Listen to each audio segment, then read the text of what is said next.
ఏమైంది శేషయ్య?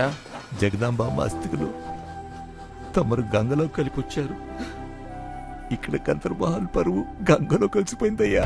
శేషయ్య! అవునయ్యా, ఆ భూపతి గంధర్వమహల్లో ఒక వేసి కూతురిని పెళ్లి చేసుకోబోతున్నాడయ్యా. ఇంత అందం ఇచ్చి ఏదో మనసు కూడా పెట్టాడు నీకు. అయినా ఆ అమ్మాయి నీకు మంగళసూత్రమే ఇచ్చిపోయిందే.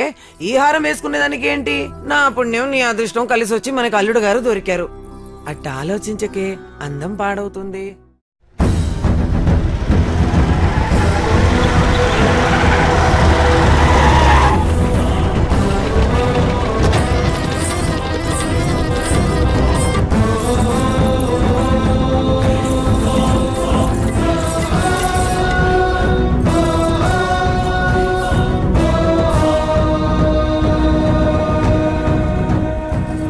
ఓహో, బావగారా!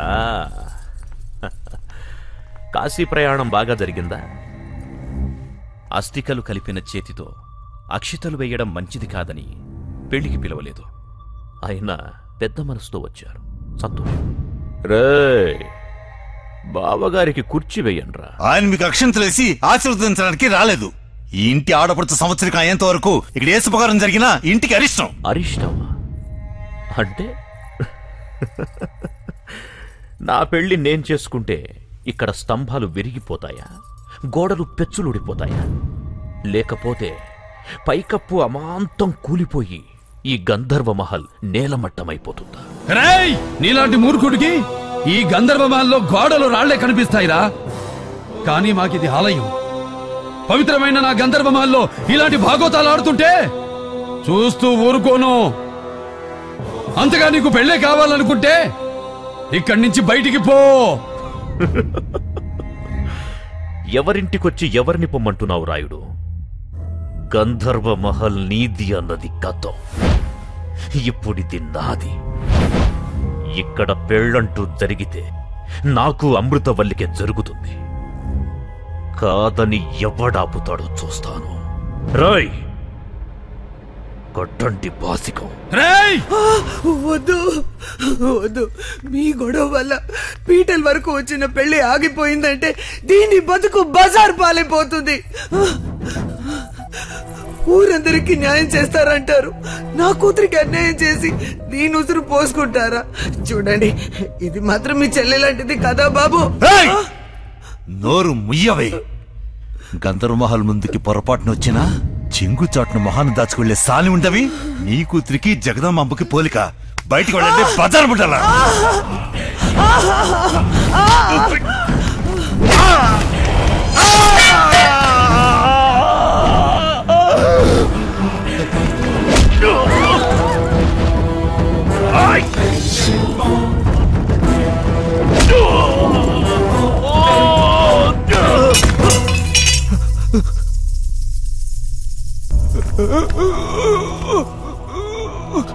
శేషయ్య, శేషయ్య! అయ్యా, అయ్యా, అయ్యా!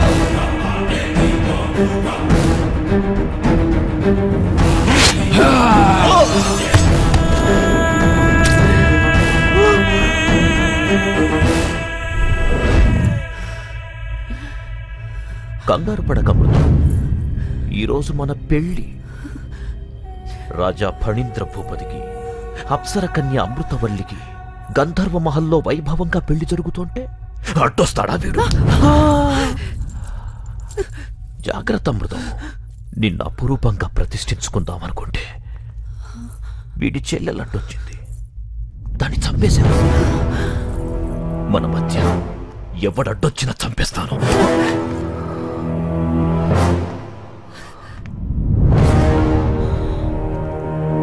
ఇంకా బ్రతికే ఉన్నాడా?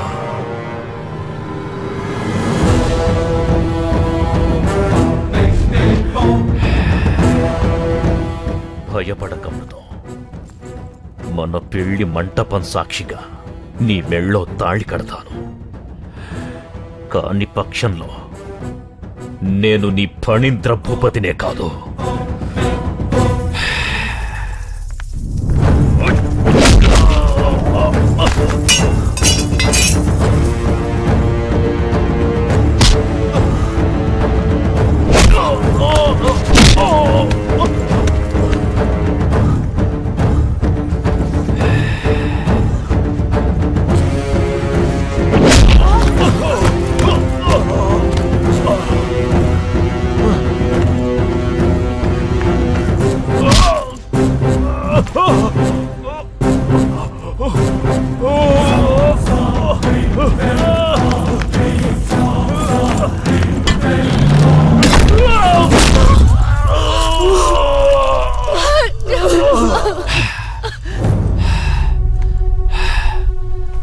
ఆస్తులు అంతస్తుల కోసం బంధాల్ని బంధుత్వాల్ని తుంచేస్తారా? సాహసానికి పౌరుషానికి నిలయమైన ఈ గంధర్వ మహల్ సింహద్వారం మీద ప్రమాణం చేసి చెప్తున్నా, ఎవడైనా సరే ఎప్పుడైనా సరే పొరపాటును కూడా నోరు జారి ఈ గంధర్వ మహల్ నాది అన్నారో ఎవడికైనా ఇదే గతి.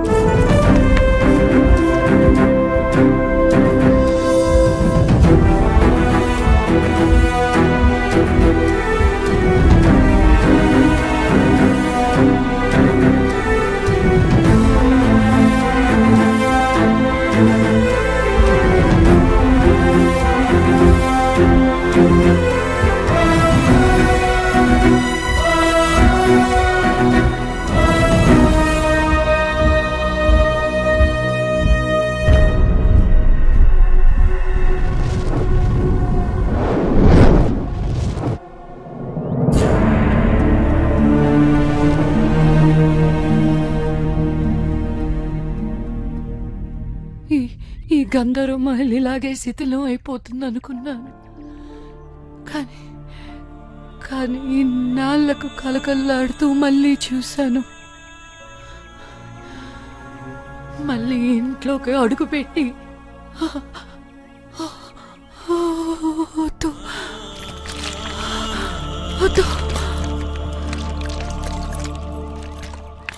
అన్నా, ఇక్కడ మనం అనుకున్న దానికంటే చాలా పెద్ద విషయమే ఉందన్నా. ఈ పెళ్ళే వరకు మనం ప్రాణాలతో ఉండాలంటే పెద్ద భూత వైద్యుని తీసుకురావాల్సిందే.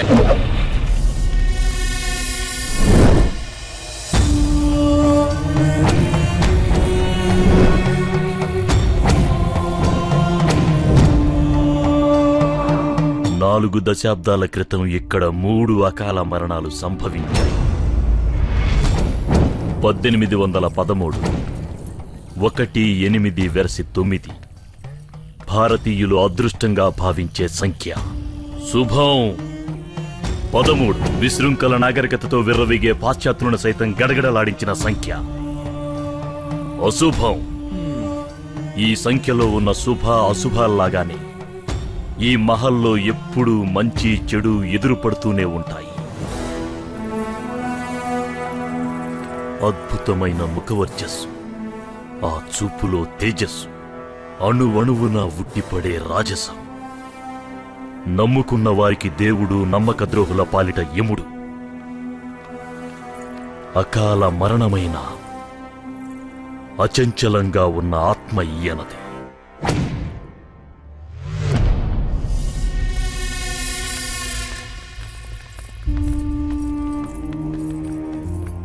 స్వామి, మీతో మాట్లాడడానికి వచ్చాను. అది మీరు అనుమతిస్తేనే.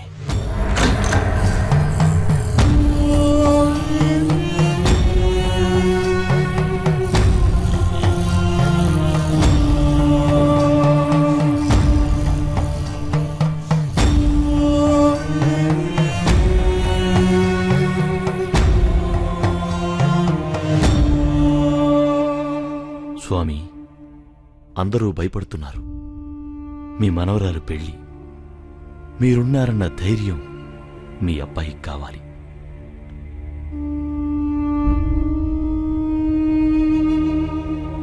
అలాగే స్వామి, ఏ పొరపాటు జరగకుండా నేను చూసుకుంటాను. మీరు విశ్రాంతి తీసుకోండి.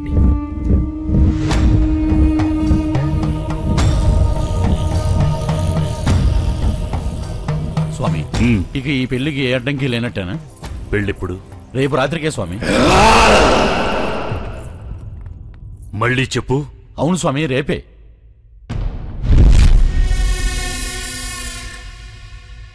పెళ్ళెక్కడా? ఇంకెక్కడ స్వామి, గంధర్వ మహల్లోనే.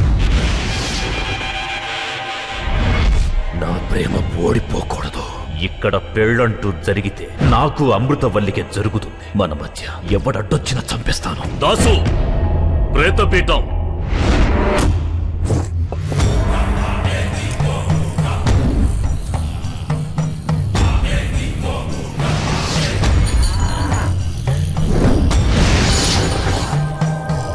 వరుడి పేరు రిషికుమార్ స్వామి. వధువు పేరు విశాలాక్షి స్వామి.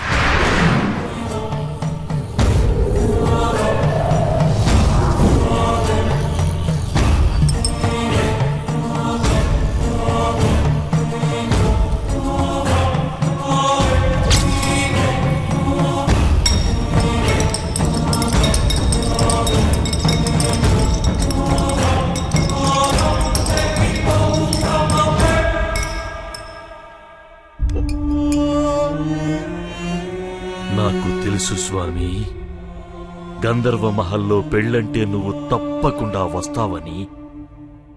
వీడెవడో తెలుసా? ఫణీంద్ర భూపతి. వీడు బతికుండగానే రాక్షసుడు. 40 ఏడుగా ఈ ఇంట్లో పెళ్ళంటూ జరిగితే తనదే జరగాలని ప్రేతాత్మగా ఉన్నాడు. దీన్ని ఈ అమావాస్యకి శ్మశానంలో పూడ్చిపెట్టాలి. అంతవరకు జాగ్రత్త. రేపు ఏ రోజో తెలిసే ముహూర్తం పెట్టారా రాయుడు స్వామి? తెలుసు స్వామి, మా నాన్నగారు మరణించిన రోజు. మరి తెలుసు కూడా ఎందుకు పెట్టారు? అది పెట్టించింది బుజ్జిగారేనండి. అంటే బుజ్జిగారే ఆ ముహూర్తం పెట్టించారండి. బుజ్జిగారు, బుజ్జిగారు, మర్చిపో, ఆశ వదులుకో. నీ చేతులతో కుదిర్చావు. కళ్యాణం అయ్యేంత వరకు కాని పనులు మానుకో. కాటికి వెళ్ళవలసి వస్తుంది. ఇన్ని దెబ్బలు తిన్నాక కూడా మాకు బుద్ధి రాదంటే మాట్లాడండి బుజ్జిగారు, మాట్లాడండి. నువ్వు కూడా మనుషులతో పశువులతో ఆడుకున్నట్టు ఆత్మలతో ఆడుకోకు. ఆయుష్కే ప్రమాదం.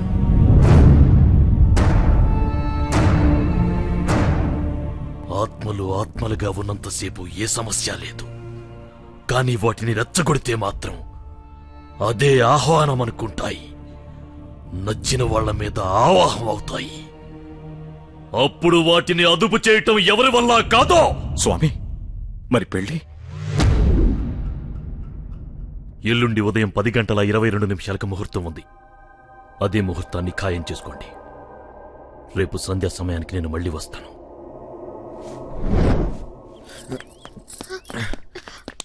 ఏంటి, ఏమైంది? నీతో ఒక విషయం చెప్పాలి. నాకు ఏదో భయంగా ఉంది. ఆ భూత వైద్యుడు నన్నే టార్గెట్ చేసి మాట్లాడాడు. నీ టెన్షన్ నాకు అర్థమైందిరా. ఇంతకు ముందు మహల్ మీద ఆశపడినందుకు నిన్ను కొట్టారు. ఇప్పుడు నన్ను ప్రేమిస్తున్నందుకు చంపేస్తారేమోననేగా నీ భయం? అది కాదు. నీ భయం పోవాలంటే నా దగ్గర ఒక మందు ఉంది. జగదా,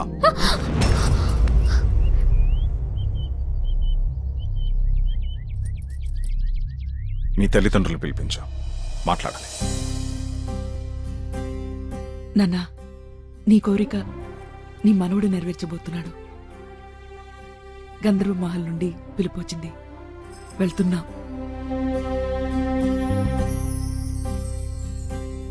చిన్న వయసు, తెలియక వీడేదైనా తప్పు చేసి ఉంటే శేషయ్య మనవడిగా వీడిని క్షమించండి. మా శేషయ్య గారి కుటుంబం మళ్లీ నాళ్ల తర్వాత ఇక్కడికి రావడం నాకు చాలా సంతోషంగా ఉంది. ఆడపిల్లను కాకపోయి ఉంటే నేను మా నాన్నగారిలా ఇక్కడే ఉండి మీ వంశానికి సేవ చేసుకునేదాన్ని. ఆ అవకాశం నాకు లేకపోయినా నా కొడుక్కి దక్కింది. ఎలాగైనా మీ ఆస్తి మీకు అందజేయాలనేదే ఆయన చివరి కోరిక. అందుకోసమే వీడిక్కడికొచ్చాడు. చూడు సుగుణ, మీకు ఆస్తి పంచివ్వడం కూడా మా నాన్నగారి చివరి కోరిక. అయినా మిమ్మల్ని ఇక్కడికి పిలిపించింది ఈ లావాదేవీలు చూడడానికి కాదు, వీళ్ళిద్దరి పెళ్లి విషయం మాట్లాడడానికి. ఏంట్రా ఇది? మాట్లాడవేరా? ఏం మాట్లాడను? పెద్దానికి ఈ గంధర్వమహల్ అంటే ఎంత ప్రాణమో వీళ్ళకి తెలుసు కదా. అది పిల్లలు కట్నంగా ఇవ్వకుండా వాళ్ళ ఆస్తి వాళ్ళు తిరిగి తీసుకుంటే వీళ్ళిద్దరికీ కష్టం లేకుండా హ్యాపీగా పెళ్లి చేయించాను ఒక ఆలోచన కూడా ఉండదు. తిను చదువుకుందనే మాటే తప్ప తాత సొమ్ము మొత్తం అక్కకిచ్చేస్తుందంట. మొత్తం ఇచ్చేసి నువ్వు ఎవరినో పెళ్లి చేసుకుని వెళ్ళిపోతావు. ఆ తర్వాత వీళ్ళిద్దరి పరిస్థితి అంటే ఆలోచించావా? అందుకే బంధుతుంతైనా మీ ఆస్తి మీకు చెందాలని జగద్ని ప్రేమించే ధైర్యం చేశా. క్షమించు. చూసేవమ్మా, ఇంతకన్నా మంచోళ్ళుణ్ణి నేనెక్కడ తేగలను? అది కాదు. కాదనకమ్మా, మీకంటే కావాల్సిన వాళ్ళు నాకు మాత్రం ఎవరున్నారు చెప్పు. మీ ఇష్టం.